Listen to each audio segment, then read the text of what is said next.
ওই ফাউন্ডেশন আমি দোয়া করি বাইশটা এই ফাউন্ডেশন আরো বড় করুক, সবাইকে সাহায্য সহযোগিতা করুক।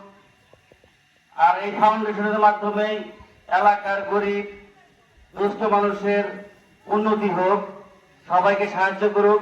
সেই সাথে আমি বাইশটার কাছে আবেদন করব, সিঙ্গাপুর এবং ওই ফাউন্ডেশন মিলা এইখানে দোতলা অথবা তিনতলা একটা বিল্ডিং এর ফাউন্ডেশন করতে নিচে যা লাগে, আমি বাইশটার কাছে মাহফিলের জন্য কোনো টাকা চাবো না। বাইশটা এবং সিঙ্গাপুরের যারা লোকজন আছে তারা মিলে এই বিল্ডিং এর নিচের যে ফাউন্ডেশন লাগে এটা আমি তার কাছে আবদার রাখলাম। এবং বাইশটা এখানে এসে কি করবে একটু বলে যাক। রাজীব, ওই ফাউন্ডেশনের প্রতিষ্ঠাতা রাজীব, রাজীব রে আমি বলবো তুমি তোমার মুখ দিয়ে একটা কিছু বলে দাও। এখানে আসো রাজীব।